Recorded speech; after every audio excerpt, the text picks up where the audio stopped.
नमस्कार खबरों के इस बुलेटिन में तुहाडा स्वागत है। मैं रमा शंकर। पहला पेश ने चोणवीं खबरां। 12 तो 14 साल तक उम्र के बच्चों को 16 मार्च तो लगेगा कोविड रोकू टीका। 2 लाख कोविड रोकू टीके लगाउण ते जलंधर दियां 2 ANM नूं मिलिया बेस्ट वैक्सीनेटर का अवार्ड।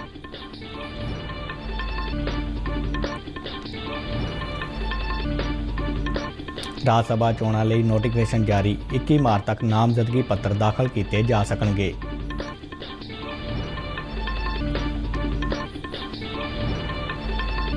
नगाड़ियां दी रवायती चोट ते जयकारियां दी गूंज नाल आनंदगढ़ साहिब तो होला महला शुरू। ते हुण खबरां विस्तार नाल। केंद्र सरकार ने 12 तो 14 साल तक उम्र के बच्चों का कोविड रोकू टीकाकरण 16 मार्च तो शुरू करने का फैसला किया है। साल 2008, 2009 और 2010 में पैदा हुए बच्चों को कोवरेवैक्स टीका लगाया जाएगा। इस टीके को हैदराबाद की एक कंपनी ने तैयार किया है। जिक्रयोग है कि 14 साल तो बाद उम्र के बच्चों को इस वेले टीकाकरण मुहिम तहत कोविड रोकू टीके लगाए जा रहे हैं। सेहत मंत्री मनसुख मांडविया ने बच्चों और 60 साल तो बाद उम्र के लोगों को टीका लगाने की अपील की है। एक ट्वीट सुनेहे में उन्होंने कहा कि जेकर बच्चे सुरक्षित ने तो देश सुरक्षित है। उन्होंने खुशी का इजहार करदਿਆਂ कहा कि 12 तो 14 साल के बच्चों लिए टीकाकरण 16 मार्च तो शुरू होगा। इस दौरान कोविड-19 वैक्सीनेशन मुहिम दौरान देश के ਵੱਖ-ਵੱਖ सूबਿਆਂ ਵਿੱਚ सब तो ਵੱਧ वैक्सीनेशन करने वाली महिला वैक्सीनेटरां ਨੂੰ बीते दिन कौमांतरी महिला दिवस मौके नवी दिल्ली में बेस्ट वूमेन वैक्सीनेटर अवार्ड नाल नवाजा गया। केंद्रीय सेहत ते परिवार भलाई मंत्री डॉक्टर मनसुख मांडविया ते राज मंत्री डॉक्टर भारती प्रवीण पवार वालों यह अवार्ड दिता गया। जलंधर दियां 2 ANM नूं भी यह अवार्ड हासिल होया है। एक रिपोर्ट। ਇਹ ਨੇ ਜਲੰਧਰ ਦੇ ਬਸਤੀ ਦਾਨਸ਼ਮੰਦਾ ਦੇ UPHC ਦੀ ANM ਬਬੀਤਾ ਦੇਵੀ ਅਤੇ UFWC ਕਿਸ਼ਨਪੁਰਾ ਦੀ ਬਲਜੀਤ ਕੌਰ। ਇਹਨਾਂ ਦੋਵਾਂ ਨੇ ਉਸ ਵੇਲੇ ਆਪਣੇ ਕੰਮ ਦੇ ਪ੍ਰਤੀ ਗੰਭੀਰਤਾ ਦਿਖਾਈ ਜਦੋਂ ਹਰ ਕੋਈ ਡਰ ਰਿਹਾ ਸੀ। ਜੀ ਹਾਂ, ਅਸੀਂ ਗੱਲ ਕਰ ਰਹੇ ਹਾਂ ਕੋਵਿਡ-19 ਵੈਕਸੀਨੇਸ਼ਨ ਮੁਹਿੰਮ ਦੀ। ਬਬੀਤਾ ਦੇਵੀ ਅਤੇ ਬਲਜੀਤ ਕੌਰ ਨੇ 2-2 ਲੱਖ ਤੋਂ ਵੱਧ ਲੋਕਾਂ ਨੂੰ ਕੋਰੋਨਾ ਰੋਕੂ ਵੈਕਸੀਨ ਲਗਾਈ ਹੈ, ਜਿਹੜੀ ਸਮੁੱਚੇ ਪੰਜਾਬ ਵਿੱਚ ਇੱਕ ਰਿਕਾਰਡ ਹੈ। ਇਹਨਾਂ ਦੋਹਾਂ ਦੀ ਇਸੇ ਉਪਲਬਧੀ ਨੂੰ ਮਾਣ ਦਿੰਦਿਆਂ ਕੇਂਦਰੀ ਸਿਹਤ ਮੰਤਰਾਲੇ ਨੇ ਇਹਨਾਂ ਦੋਹਾਂ ਨੂੰ ਬੈਸਟ ਵੈਕਸੀਨੇਟਰ ਦੇ ਅਵਾਰਡ ਨਾਲ ਨਵਾਜਿਆ ਹੈ। ਕੇਂਦਰੀ ਸਿਹਤ ਤੇ ਪਰਿਵਾਰ ਭਲਾਈ ਮੰਤਰੀ ਮਨਸੁਖ ਮਾਂਡਵੀਆ ਨੇ ਇਹ ਅਵਾਰਡ ਇਹਨਾਂ ਨੂੰ ਦਿੱਤਾ ਹੈ। ਵੈਕਸੀਨੇਸ਼ਨ ਦੇ ਆਪਣੇ ਕੰਮ ਪ੍ਰਤੀ ANM ਬਬੀਤਾ ਦੇਵੀ ਦਾ ਕਹਿਣਾ ਹੈ। शुरू ਚ ਲੋਕਾਂ ਵੱਲੋਂ ਵੀ ਕਾਫੀ ਸਾਨੂੰ ਮੁਸ਼ਕਲਾਂ ਦਾ ਸਾਹਮਣਾ ਕਰਨਾ ਪਿਆ। ਕਈ ਲੋਕ ਮੰਨਦੇ ਨਹੀਂ ਸੀ ਕੋਵਿਡ ਵੈਕਸੀਨ ਲਗਾਉਣੀ ਨਹੀਂ ਅਸੀਂ ਇਹਨਾਂ ਕੋਲ ਸਿਹਤ ਲਈ ਕੋਈ ਪ੍ਰੋਬਲਮ ਆ ਜਾਏਗੀ। ਤੇ ਸ਼ੁਰੂ ਚ ਵਿੱਚ ਇੰਡਸਟਰੀ ਵਿੱਚ ਕੰਮ ਕੀਤਾ। 6 ਵਜੇ ਤੱਕ ਸ਼ਾਮ ਨੂੰ ਆਪਾਂ ਡਿਊਟੀਆਂ ਕੀਤੀਆਂ ਵਿਦਆਊਟ ਛੁੱਟੀ ਤੇ ਉਸ ਤੋਂ ਬਾਅਦ ਘਰ ਜਾ ਕੇ ਮੋਬਾਈਲ ਵੈਨ ਦੇ ਥਰੂ ਅਸੀਂ ਜੋ ਹੈਂਡੀਕੈਪ ਲੋਕ ਸੀਗੇ ਉਹਨਾਂ ਨੂੰ ਵੈਕਸੀਨੇਸ਼ਨ ਦਿੱਤੀ ਹੈ। ਆ ਗਏ ਡਿਊਟੀ ਤੇ ਕੰਮ ਕਰਨ ਲਈ ਕਿਸੇ ਵੀ ਕੰਮ ਤੇ ਡਿਨਾਈ ਨਹੀਂ ਕਰਨਾ ਚਾਹੀਦਾ। ਆਪਾਂ ਲੇਡੀ ਹੋ ਕੇ ਵੀ ਅਸੀਂ ਰਾਤ ਨੂੰ ਵੀ ਜਦੋਂ ਪੇਸ਼ੈਂਟ ਕੋਵਿਡ ਪੋਜ਼ਿਟਿਵ ਆਉਂਦੇ ਸੀਗੇ ਰਾਤ ਨੂੰ ਵੀ ਟਰੇਸ ਕਰਨ ਚਾਹੀਦਾ ਸੀ। 10-10 11 ਵਜੇ ਪੇਸ਼ੈਂਟ ਟਰੇਸ ਕਰੀਏ ਸੀਗੇ। ਇੱਦਾਂ ਦੀ ਕੋਈ ਗੱਲ ਨਹੀਂ ਹੈਗੀ। ਵੈਕਸੀਨੇਸ਼ਨ ਤੇ ਵੀ ਕਾਫੀ ਟਾਈਮ ਸ਼ਾਮ ਨੂੰ ਵੀ ਆਪਣੀ ਡਿਊਟੀ ਤੋਂ ਵੱਧ ਕੇ ਵੀ ਵੈਕਸੀਨੇਸ਼ਨ ਕੀਤੀ ਹੈ। ਤੇ ਉਸ ਟਾਈਮ ਤੇ ਲੱਗਦਾ ਸੀਗਾ ਕਿ ਆਪਾਂ ਜ਼ਿਆਦਾ ਟਾਈਮ ਕਰ ਰਹੇ ਹਾਂ ਪਰ ਘਰ ਵਿੱਚ ਟਾਈਮ ਨਹੀਂ ਦੇ ਰਹੇ ਇਹ ਉਹ। ਪਰ ਹੁਣ ਜਦੋਂ ਇਸ ਟਾਈਮ ਤੇ ਆਪਾਂ ਇਹ ਮੀਲ ਪੱਥਰ ਅਚੀਵ ਕੀਤਾ ਹੈ ਕਿ ਸਾਨੂੰ ਅਵਾਰਡ ਦੇ ਕਾਬਲ ਆਪਾਂ ਹੋ ਚੁੱਕੇ ਹਾਂ ਤੇ ਬਹੁਤ ਗਰਵ ਮਹਿਸੂਸ ਹੁੰਦਾ ਸਰ ਆਪਣੇ ਆਪ ਤੇ। ਇਸੇ ਤਰ੍ਹਾਂ ANM ਬਲਜੀਤ ਕੌਰ ਨੇ ਵੀ ਵੈਕਸੀਨੇਸ਼ਨ ਮੁਹਿੰਮ ਦੀ ਜ਼ਿੰਮੇਵਾਰੀ ਨੂੰ ਲਗਨ ਅਤੇ ਮਿਹਨਤ ਨਾਲ ਨਿਭਾਇਆ। ਜਦੋਂ ਤੋਂ ਕੋਵਿਡ ਚੱਲਿਆ ਅਸੀਂ ਬਹੁਤ ਮਿਹਨਤ ਦੇ ਨਾਲ ਕੰਮ ਕੀਤਾ। ਪੇਸ਼ੈਂਟ ਚੁੱਕ ਕੇ ਲਿਆਉਂਦੇ ਸੀ ਹਸਪੀਟਲ 'ਚ ਸ਼ਿਫਟ ਕਰੋ, ਐਂਬੂਲੈਂਸ ਮੰਗਵਾ ਕੇ ਸ਼ਿਫਟ ਵੀ ਕਰਵਾਈਦਾ ਸੀ। ਦਿਨ ਰਾਤ ਵੀ ਟਾਈਮ ਪੈ ਜਾਂਦੇ ਸੀ। 9 ਵਜੇ ਵੱਜ ਜਾਂਦੇ 10 ਵੀ ਵੱਜ ਜਾਂਦੇ ਸੀ ਲੋਕਾਂ ਨੂੰ ਸ਼ਿਫਟ ਕਰਵਾਉਣ 'ਚ। ਬਹੁਤ ਔਕੜ ਆਈਆਂ। ਲੋਕੀ ਪਹਿਲਾਂ ਨਹੀਂ ਲਗਾਉਂਦੇ ਸੀ। ਅਸੀਂ ਉਹਨਾਂ ਨੂੰ ਮੋਟੀਵੇਟ ਕਰਕੇ ਬਹੁਤ ਫੇਸ ਤੇ ਕਰਨਾ ਪਿਆ ਲੋਕਾਂ ਨੂੰ ਬਹੁਤ। ਕੌਮੀ ਅਵਾਰਡ ਮਿਲਣ ਤੇ ਇਹ ਦੋਵੇਂ ਫਰੰਟ ਲਾਈਨ ਵਰਕਰ ਮਾਣ ਮਹਿਸੂਸ ਕਰ ਰਹੀਆਂ ਨੇ ਅਤੇ ਯਕੀਨਨ ਇਹਨਾਂ ਦੀ ਇਹ ਉਪਲਬਧੀ ਹੋਰਨਾਂ ਨੂੰ ਵੀ ਆਪਣਾ ਕੰਮ ਮਿਹਨਤ ਨਾਲ ਨੇਪਰੇ ਚਾੜਨ ਲਈ ਪ੍ਰੇਰਿਤ ਕਰੇਗੀ। ਸ਼ਿਸ਼ੂ ਸ਼ਰਮਾ ਸ਼ਾਂਤਲ, ਦੂਰਦਰਸ਼ਨ ਸਮਾਚਾਰ, ਜਲੰਧਰ। ਗੁਰਦਾਸਪੁਰ ਜ਼ਿਲ੍ਹੇ ਦੇ ਬਟਾਲਾ ਕਸਬੇ ਦੇ ਲਾਗੇ ਪਿੰਡ ਅੰਮੂ ਨੰਗਲ ਦੇ ਇੱਕ ਨੌਜਵਾਨ ਦੀ ਕੈਨੇਡਾ ਦੇ ਬਰੈਂਪਟਨ ਸ਼ਹਿਰ ਵਿੱਚ ਸੜਕ ਹਾਦਸੇ ਵਿੱਚ ਮੌਤ ਹੋ ਗਈ। ਮ੍ਰਿਤਕ ਕਰਮਪਾਲ ਸਿੰਘ ਆਪਣੇ ਮਾਂ-ਬਾਪ ਦਾ ਇਕਲੌਤਾ ਪੁੱਤਰ ਸੀ। ਉਸ ਦੇ ਪਿਤਾ ਪਰਜੀਤ ਸਿੰਘ ਨੇ ਦੱਸਿਆ ਕਿ 22 ਸਾਲ ਦਾ ਕਰਮਪਾਲ ਸਿੰਘ ਪਿਛਲੇ ਵਰੇ 26 ਜਨਵਰੀ ਨੂੰ ਸਟੱਡੀ ਵੀਜ਼ੇ ਤੇ ਪੜ੍ਹਨ ਗਿਆ ਸੀ। ਉਹਨਾਂ ਕਿਹਾ ਕਿ ਬੀਤੀ ਰਾਤ ਤਕਰੀਬਨ 2 ਵਜੇ ਉਹਨਾਂ ਨੂੰ ਮ੍ਰਿਤਕ ਦੇ ਇੱਕ ਦੋਸਤ ਦਾ ਫੋਨ ਆਇਆ ਕਿ ਜਦੋਂ ਉਹ ਆਪਣੇ ਦੋਸਤਾਂ ਨਾਲ ਪੇਪਰ ਦੇ ਕੇ ਵਾਪਸ ਆ ਰਿਹਾ ਸੀ ਤਾਂ ਰਸਤੇ ਵਿੱਚ ਉਸ ਦੀ ਟੈਕਸੀ ਦੀ ਇੱਕ ਟਰਾਲੇ ਨਾਲ ਟੱਕਰ ਹੋ ਗਈ, ਜਿਸ ਦੌਰਾਨ ਕਰਮਪਾਲ ਅਤੇ 4 ਹੋਰ ਨੌਜਵਾਨਾਂ ਦੀ ਮੌਕੇ ਤੇ ਹੀ ਮੌਤ ਹੋ ਗਈ। ਉਹਨਾਂ ਕਰਮਪਾਲ ਸਿੰਘ ਦੀ ਮ੍ਰਿਤਕ ਦੇ ਵਾਪਸ ਲਿਆਉਣ ਲਈ ਪੰਜਾਬ ਦੇ ਮੁੱਖ ਮੰਤਰੀ ਤੋਂ ਮਦਦ ਮੰਗੀ ਹੈ। ਕਰਨਪਾਲ ਸਿੰਘ ਨਾਂ ਸੀਗਾ। ਉਹ ਕੈਨੇਡਾ ਸਟੱਡੀ ਵੀਜ਼ੇ ਤੇ ਗਿਆ ਸੀਗਾ ਤੇ ਮੌਂਟਰੀਅਲ ਤੋਂ ਬਰੈਂਪਟਨ ਆਉਂਦੇ ਸਮੇਂ ਰਾਹ ਦੇ ਵਿੱਚ ਗੱਡੀ ਟਰਾਲੇ ਨੇ ਉਹਨਾਂ ਨੂੰ ਟੱਕਰ ਮਾਰ ਦਿੱਤੀ। ਇਹਦੇ ਵਿੱਚ 5 ਜਣਿਆਂ ਦੀ ਮੌਤ ਹੋ ਗਈ, ਜਿਹਦੇ ਵਿੱਚ ਮੇਰਾ ਬੇਟਾ ਕਰਨਪਾਲ ਸਿੰਘ ਵੀ ਸ਼ਾਮਲ ਸੀਗਾ।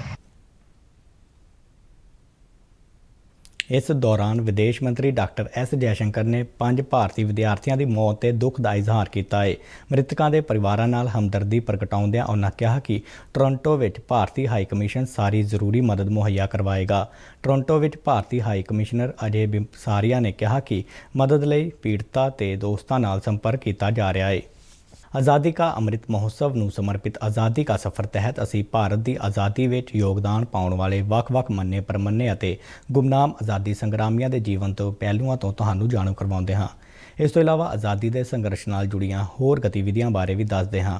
ਅੱਜ ਦੀ ਕੜੀ ਵਿੱਚ ਅਸੀਂ ਤੁਹਾਨੂੰ ਮਹਾਨ ਆਜ਼ਾਦੀ ਘੁਲਾਟੀਏ ਜੈ ਨਾਰਾਇਣ ਵਿਆਸ, ਮਲਿਆਲੀ ਲੇਖਕ ਸ਼ੰਕਰਨ ਕੁੱਟੀ, ਇੰਡੀਅਨ ਨੈਸ਼ਨਲ ਆਰਮੀ ਦੇ ਲਾਂਸ ਨਾਇਕ SK ਮਿਸ਼ਰਾ ਅਤੇ ਮਹਾਨ ਸ਼ਹੀਦ ਮਹਿਮਾ ਸਿੰਘ ਬਾਰੇ ਜਾਣਕਾਰੀ ਦੇ ਰਹੇ ਹਾਂ।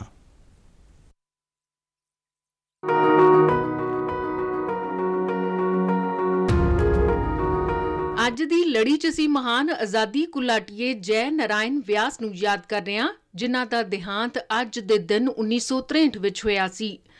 ਆਜ਼ਾਦੀ ਸੰਗਰਾਮ ਦੌਰਾਨ ਉਹ ਜੋਧਪੁਰ ਵਿੱਚ ਇੱਕ ਪ੍ਰਮੁੱਖ ਨੇਤਾ ਵਜੋਂ ਸੰਘਰਸ਼ ਕਰਦੇ ਰਹੇ। ਜੈ ਨਾਰਾਇਣ ਵਿਆਸ ਦਾ ਜਨਮ 1899 ਨੂੰ ਜੋਧਪੁਰ ਰਿਆਸਤ ਵਿੱਚ ਹੋਇਆ ਸੀ। ਉਹਨਾਂ ਨੇ ਅੰਗਰੇਜ਼ਾਂ ਤੇ ਜੋਧਪੁਰੀ ਪ੍ਰਬੰਧਕਾਂ ਦੋਨਾਂ ਦੇ ਵਿਰੁੱਧ ਸੰਘਰਸ਼ ਸ਼ੁਰੂ ਕਰਨ ਵਾਸਤੇ ਮਾਰਵਾੜ ਹਿਤਕਾਰੀ ਸਭਾ ਦਾ ਗਠਨ ਕੀਤਾ। ਉਹਨਾਂ ਦੇ ਇਸ ਯਤਨ ਨੂੰ ਜੋਧਪੁਰ ਦੇ ਮਹਾਰਾਜਾ ਦਾ ਸਮਰਥਨ ਵੀ ਮਿਲਿਆ।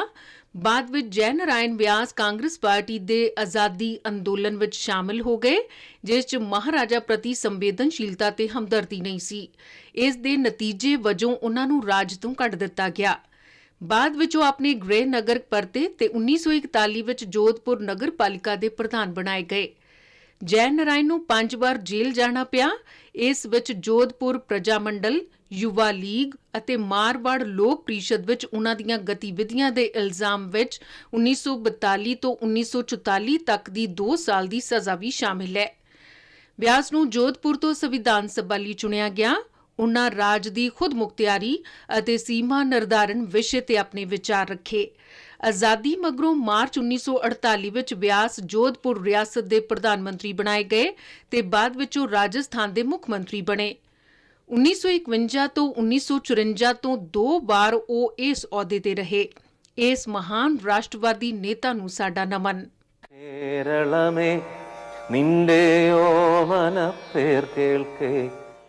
ਅੱਜ ਅਸੀਂ ਮਸ਼ਹੂਰ ਮਲਿਆਲੀ ਲੇਖਕ ਸ਼ੰਕਰਨ ਕੁੱਟੀ ਪੋਟੇਕਕਾਟ ਨੂੰ ਵੀ ਯਾਦ ਕਰ ਰਹੇ ਹਾਂ, ਜਿਨ੍ਹਾਂ ਦਾ ਜਨਮ 14 ਮਾਰਚ 1913 ਨੂੰ ਕੋਜ਼ੀਕੋਡ ਵਿੱਚ ਹੋਇਆ ਸੀ। ਉਹ ਇੰਡੀਅਨ ਨੈਸ਼ਨਲ ਕਾਂਗਰਸ ਨਾਲ ਜੁੜੇ ਰਹੇ। 1939 ਵਿੱਚ ਉਹਨਾਂ ਤ੍ਰਿਪੁਰੀ ਸਮਾਗਮ 'ਚ ਹਿੱਸਾ ਲਿਆ, ਜਿਸ ਵਾਸਤੇ ਉਹਨਾਂ ਨੂੰ ਆਪਣੀ ਅਧਿਆਪਕ ਦੀ ਨੌਕਰੀ ਛੱਡਣੀ ਪਈ, ਕਿਉਂਕਿ ਸਕੂਲ ਅਧਿਕਾਰੀਆਂ ਨੇ ਉਹਨਾਂ ਦੀ ਛੁੱਟੀ ਮਨਜ਼ੂਰ ਨਹੀਂ ਸੀ ਕੀਤੀ। ਉਹ ਸੁਤੰਤਰਤਾ ਅੰਦੋਲਨ ਵਿੱਚ ਸ਼ਾਮਿਲ ਰਹੇ ਅਤੇ ਮਥਾਈ ਮਨਜੂਰਨ ਵਰਗੇ ਸੈਨਾਨੀਆਂ ਦੇ ਨਾਲ ਕੰਮ ਕੀਤਾ। 1962 ਵਿੱਚ ਪੋਟੇਕਕਾਟ ਨੇ ਕੇਰਲ ਦੇ ਤੇਲੀਚੇਰੀ ਤੋਂ ਸੰਸਦੀ ਚੋਣ ਜਿੱਤੀ।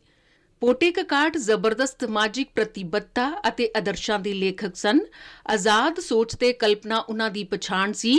1930 ਦੇ ਦਹਾਕੇ 'ਚ ਉਹਨਾਂ ਦੀਆਂ ਲਘੂ ਕਥਾਵਾਂ ਨੇ ਸਾਹਿਤ ਜਗਤ ਵਿੱਚ ਉਹਨਾਂ ਨੂੰ ਸਥਾਪਿਤ ਕਰ ਦਿੱਤਾ। ਉਹਨਾਂ ਦੀ ਪਹਿਲੀ ਕਹਾਣੀ ਰਾਜਨੀਤੀ 1928 ਵਿੱਚ ਛਪੀ ਸੀ। ਮਾਕਾ, ਨੇਕਤ ਰਾਮ ਦਾਇਮ ਅਤੇ ਹਿੰਦੂ ਮੁਸਲਿਮ ਮੈਤਰੀ ਉਹਨਾਂ ਦੀਆਂ ਕੁਝ ਜ਼ਿਕਰਯੋਗ ਸ਼ੁਰੂਆਤੀ ਰਚਨਾਵਾਂ ਨੇ। ਉਹਨਾਂ ਨੂੰ 1961 ਵਿੱਚ ਆਪਣੇ ਨਾਵਲ ਐਰੂਥੋਰੂ ਵਿੰਤੇ ਕਥਾ ਇੱਕ ਗਲੀ ਕੀ ਕਹਾਣੀ ਲਈ ਕੇਰਲ ਸਾਹਿਤ ਅਕਾਦਮੀ ਪੁਰਸਕਾਰ ਅਤੇ 1980 ਵਿੱਚ ਉਰੂ ਦੇਸਾ ਥੰਟੇ ਕਥਾ ਇੱਕ ਸਥਾਨ ਕੀ ਕਹਾਣੀ ਲਈ ਗਿਆਨਪੀਠ ਪੁਰਸਕਾਰ ਲਈ ਸਨਮਾਨਿਤ ਕੀਤਾ ਗਿਆ। ਉਹਨਾਂ ਦੀਆਂ ਰਚਨਾਵਾਂ ਦਾ ਸਾਰੀਆਂ ਪ੍ਰਮੁੱਖ ਭਾਸ਼ਾਵਾਂ ਤੋਂ ਇਲਾਵਾ ਅੰਗਰੇਜ਼ੀ, ਇਤਾਲਵੀ, ਰੂਸੀ, ਜਰਮਨੀ ਅਤੇ ਚੈਕ ਭਾਸ਼ਾਵਾਂ ਵਿੱਚ ਵੀ ਅਨੁਵਾਦ ਕੀਤਾ ਗਿਆ। ਸ਼ੰਕਰਨ ਕੁੱਟੀ ਦਾ ਦੇਹਾਂਤ 6 ਅਗਸਤ 1982 ਨੂੰ ਹੋਇਆ। ਦੇਸ਼ ਦੀ ਇਸ ਮਹਾਨ ਸ਼ਖਸੀਅਤ ਨੂੰ ਸਾਡੀ ਸ਼ਰਧਾਂਜਲੀ। ਅੱਜ ਅਸੀਂ ਇੰਡੀਅਨ ਨੈਸ਼ਨਲ ਆਰਮੀ ਦੇ ਲਾਂਸ ਨਾਇਕ ਐਸ.ਕੇ. ਮਿਸ਼ਰਾ ਨੂੰ ਵੀ ਯਾਦ ਕਰ ਰਹੇ ਹਾਂ। ਹਰਿਆਣਾ ਦੇ ਐਸ.ਕੇ. ਮਿਸ਼ਰਾ ਨੇ ਬ੍ਰਹਮਾ ਮੋਰਚੇ ਉੱਪਰ ਬਰਤਾਨੀਆ ਦੀ ਅਗਵਾਈ ਵਾਲੀ ਸਹਿਯੋਗੀ ਸੈਨਾ ਦਾ ਡਟ ਕੇ ਮੁਕਾਬਲਾ ਕੀਤਾ। 14 ਮਾਰਚ 1944 ਨੂੰ ਮੋਰਚੇ ਉੱਪਰ 20 ਗੋਲੀ ਲੱਗਣ ਨਾਲ ਉਨ੍ਹਾਂ ਦਾ ਦੇਹਾਂਤ ਹੋ ਗਿਆ। ਇਸ ਮਹਾਨ ਸ਼ਹੀਦ ਨੂੰ ਸਾਡਾ ਸਲਾਮ। ਅੱਜ ਅਸੀਂ ਮਹਾਨ ਸ਼ਹੀਦ ਮਹਿਮਾ ਸਿੰਘ ਨੂੰ ਵੀ ਸ਼ਰਧਾ ਦੇ ਫੁੱਲ ਭੇਂਟ ਕਰ ਰਹੇ ਹਾਂ। ਪੰਜਾਬ ਦੇ ਫਿਰੋਜ਼ਪੁਰ ਜ਼ਿਲ੍ਹੇ ਦੇ ਮਹਿਮਾ 1925 ਵਿੱਚ ਜੈਤੋਂ ਗੁਰਦੁਆਰਾ ਗੰਗਸਰ ਨਾਭਾ ਤੱਕ ਸ਼ਾਂਤੀਪੂਰਵਕ ਜੱਥੇ ਵਿੱਚ ਸ਼ਾਮਲ ਸਨ। ਗੁਰਦੁਆਰੇ 'ਚ ਸਾਰੀਆਂ ਪ੍ਰਾਰਥਨਾ ਸਭਾਵਾਂ ਉੱਪਰ ਅੰਗਰੇਜ਼ਾਂ ਦੀ ਪਾਬੰਦੀ ਦੇ ਵਿਰੋਧ ਵਿੱਚ ਇਹ ਜੱਥਾ ਨਿਕਲਿਆ ਸੀ। ਜੱਥੇ ਨੂੰ ਗੁਰਦੁਆਰੇ ਵਿੱਚ ਦਾਖਲ ਹੋਣ ਤੋਂ ਰੋਕਿਆ ਗਿਆ ਤੇ ਮਹਿਮਾ ਸਿੰਘ ਨੂੰ ਉਨ੍ਹਾਂ ਦੇ ਸਹਿਯੋਗੀਆਂ ਨਾਲ ਗ੍ਰਿਫਤਾਰ ਕਰ ਲਿਆ। ਨਾਭਾ ਜੇਲ੍ਹ 'ਚ ਪੁਲਿਸ ਦੀਆਂ ਕਠੋਰ ਯਾਤਨਾਵਾਂ ਕਾਰਨ ਉਨ੍ਹਾਂ ਦਾ ਦੇਹਾਂਤ ਹੋ ਗਿਆ। ਇਸ ਜੁਝਾਰੂ ਤੇ ਹਿੰਮਤੀ ਯੋਧਾ ਨੂੰ ਸਾਡਾ ਨਮਨ।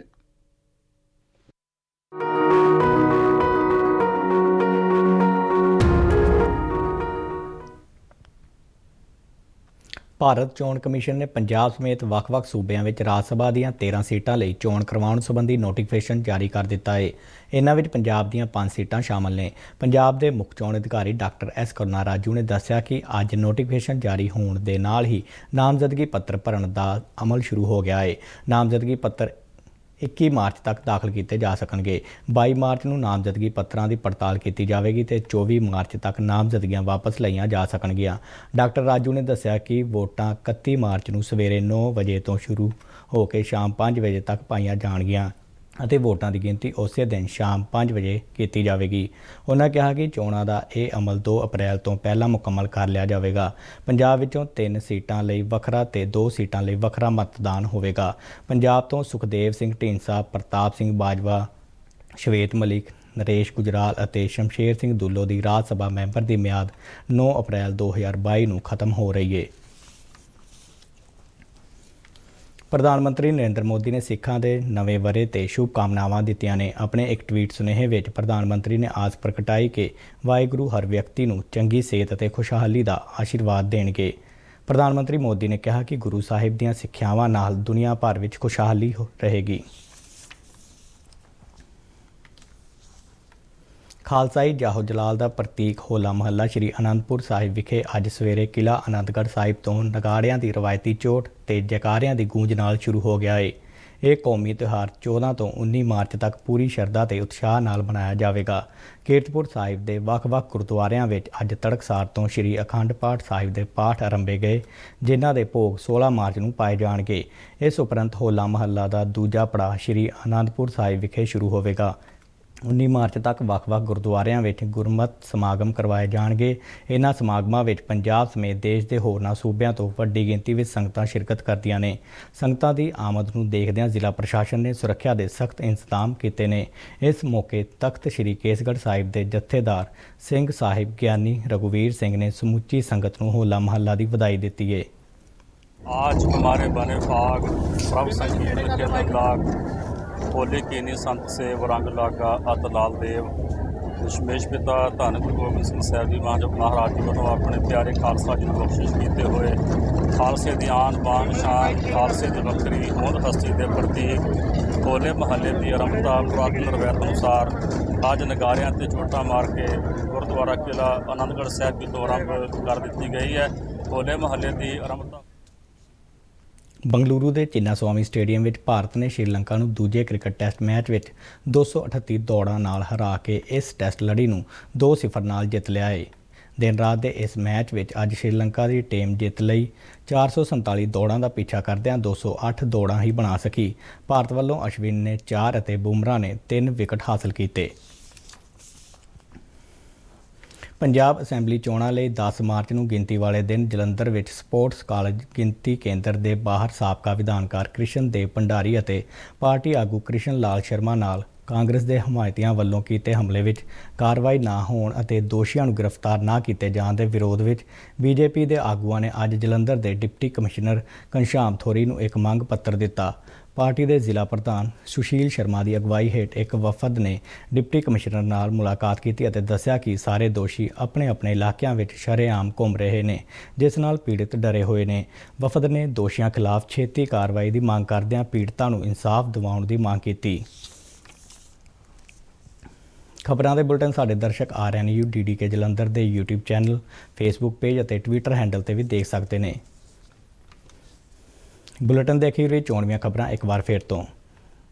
12 ਤੋਂ 14 ਸਾਲ ਤੱਕ ਉਮਰ ਦੇ ਬੱਚਿਆਂ ਨੂੰ 16 ਮਾਰਚ ਤੋਂ ਲੱਗੇਗਾ ਕੋਵਿਡ ਰੋਕੂ ਟੀਕਾ।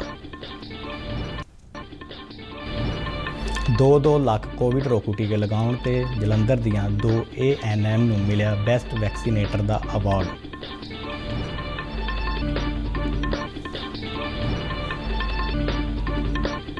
ਰਾਜ ਸਭਾ ਚੋਣਾਂ ਲਈ ਨੋਟੀਫਿਕੇਸ਼ਨ ਜਾਰੀ। 21 ਮਾਰਚ ਤੱਕ ਨਾਮਜ਼ਦਗੀ ਪੱਤਰ ਦਾਖਲ ਕੀਤੇ ਜਾ ਸਕਣਗੇ। ਨਗਾੜਿਆਂ ਦੀ ਰਵਾਇਤੀ ਚੋਟ ਤੇ ਜੈਕਾਰਿਆਂ ਦੀ ਗੂੰਜ ਨਾਲ ਆਨੰਦਗੜ੍ਹ ਸਾਹਿਬ ਤੋਂ ਹੋਲਾ ਮਹੱਲਾ ਸ਼ੁਰੂ। ਤੇ ਇਸ ਦੇ ਨਾਲ ਹੀ ਖਬਰਾਂ ਦਾ ਇਹ ਬੁਲੇਟਿਨ ਖਤਮ ਹੋਇਆ। ਮੈਂ ਮਾਸਕ ਲਗਾ ਕੇ ਸਟੂਡੀਓ ਤੋਂ ਬਾਹਰ ਜਾ ਰਿਹਾ। ਬਾਹਰ ਜਾਣ ਵੇਲੇ ਤੁਸੀਂ ਵੀ ਮਾਸਕ ਲਗਾ ਕੇ ਜਾਓ। ਇਜਾਜ਼ਤ ਦਿਓ। ਨਮਸਕਾਰ।